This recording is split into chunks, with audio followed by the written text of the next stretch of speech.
So we got Bud fighting Benevidez Saturday, and nobody cares. I mean, this isn't anything that we hear people talking about.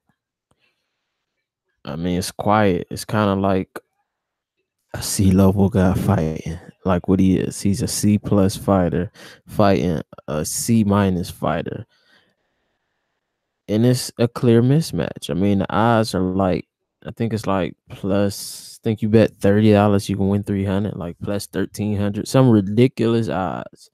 They try to hype it up like, oh, this is this undefeated fighter, right? Him and Benavidez has bad blood. Nobody cares. Like nobody cares. It's like you throwing rocks at the moon. Who cares? Who is Benavidez? Who is foreseeing Benavidez to be something? He's a slow fighter whose style is perfect for Buzz. It's nothing that he does special. It's not like Spence isn't the fastest, but he doesn't have a Spence power. He doesn't have anything about him that separates him from somebody. He doesn't do anything great. He doesn't. He's an average fighter.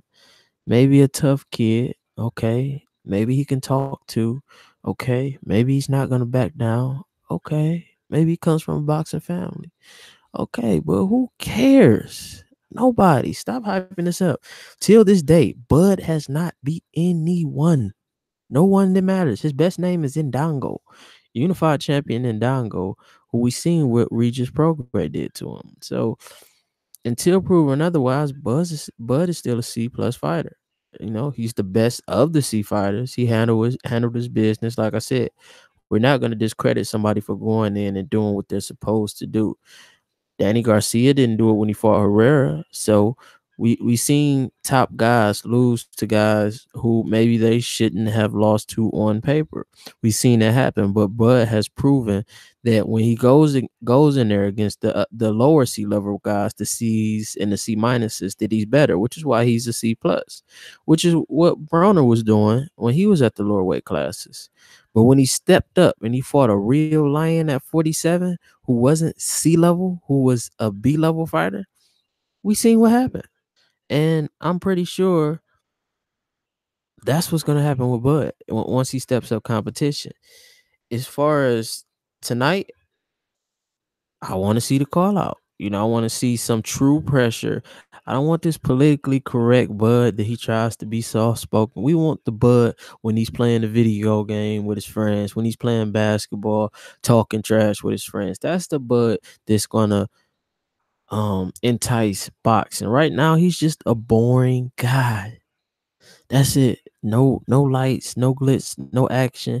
It's just bland. It's like the color gray. When I think of Bud, I think of the color gray. Boring. And not just boxing style. I appreciate the science, but just it's no personality like Big Baby Miller. Even like Errol when he has opened up and speaking about Dallas and the light, it is pure. It's not thought. It's not calculated. He's just speaking from a real place. Bud is my personality is gonna be people celebrate HBO going out of business. This fallout from that. Shout out to the boxing junkie. They didn't feel that putting up money on Bud was worth it, and he ditched the whole thing. Now he fights on ESPN Plus app, and that's what I'm saying. That's my point. Hold on, let's boxing junkie in the chat. Can you can you get in? Can you talk right now? If not, we might have to get you on later. But I agree with you. I mean, he's not even a priority on ESPN, and we've already discussed that. You had Loma with 10 fights or something. He's fighting on ESPN, but they put Bud on the app with 30 plus fights. I mean, it's getting ridiculous. That's all I'm saying. It's getting ridiculous. The credit, the most, like I said, I don't believe in hype Machiko either. He's a hype job. He's Ben Simmons, very talented, but he's not the best thing since Ali. He's not that. And he still has more to prove in the sport. He's been beaten already. But getting back to Bud, this is Horn meant nothing, and Dongo meant nothing. This fight means nothing. So as far as Spence, he needs to get off PBC. I mean, because at this point, we're talking about other sides of the street and this, and that. What is being on the same side of the street as everybody done for you? Have you been ever to get a big fight either? No. You can't get Sean Porter. You can't get Danny Garcia. You can't get Keith Thurman. So, I mean, what is the benefit of being on the same side of the street as everybody else? At this point, there is no benefit. So we're gonna put the PBC side on the clock. If you can't get Errol Spence a fight with another big fighter by the middle of the year, he needs to leave. I mean, what benefit? I just can't see any benefit of him being over there at this point. At least with maybe Oscar, you can fight on Canelo's undercards and get bigger. At least with Eddie Hearn, maybe they could pair you up with an AJ undercard and you can get bigger. But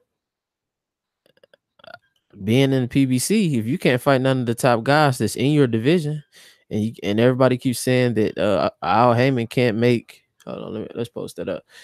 Boxing Junkie, don't hop in there. But yeah, and we can't get those fights, and this is supposed to be the hottest division. We're not seeing that because if those guys are just going to keep fighting each other and nobody's going to fight Earl, it's looking like they want to wait him out. Earl, you might have to step up and fight another big guy in his division, and that's Jared Hurd. Because if these guys aren't going to fight you, you're just going to be waiting and fighting C-level fighters too. I mean, the difference between you and Crawford is Earl has beat we could say a high B level fighter, B at the worst, B plus on his best day. Kell Brook is a tough fighter. People have to stop saying that Kell Brook lost because he was beaten up. Kell Brook was arguably whooping Earl. I would say what made the difference is when it got really tough, Earl just knew how to adjust. He didn't panic. Like most would have panicked in that moment when Kell Brook was getting over. Kell Brook was moving better. Kell Brook even backed Earl up. But Earl didn't fold in front of all those people. So that's his edge over Bud Crawford. He has a high B level fighter on this resume. He has arguably the best fighter, if he was still in the welterweight division, arguably the most talented fighter in the welterweight division. He just doesn't have that same type of heart, maybe as a Sean Porter, as a Errol Spence that's going to go out on his shield. He doesn't have that. But if we're talking pure talent, if him and Earl ran it back, I don't think people would be shocked if Kell Brook won that fight, if they ran it back. That's a fight I still want to see at some point. Now, Kell Brook does have to prove itself, and I think Amir Khan, a win over Amir Khan would be a step in that direction. But I mean, Earl, we have to see something different. I'm just tired of Earl sitting. I'm tired of him asking for fights now. I'm tired of him calling these guys out. There is no better time than to make Bud versus Earl. The fans have been calling for this fight for years. We've been looking for a big fight for Earl for a while now. He's been calling everybody. This is it. It's no more build-up that you can do. It's going to sell what it's going to sell. Now, maybe you can get even bigger if it's a close fight or a rematch, but it's nothing else you can milk this for. Get it right now while it's hot. Don't risk one of these guys going in there with somebody and it being either a close fight or something that can mess this up. Get it right now while it's hot. And get a fan something to see. I mean, 147, we want to see the big fight. Now, we happy we got Danny Sean Porter, but we want to see all of these guys collide. And in a minute, it's going to be a next group of 47 guys that's going to compete. So, yeah, I mean, that's pretty much it. Nobody cares about this Benevidez, all of that hype, all of them talking about each other. Nobody cares. Benevidez is a scrub.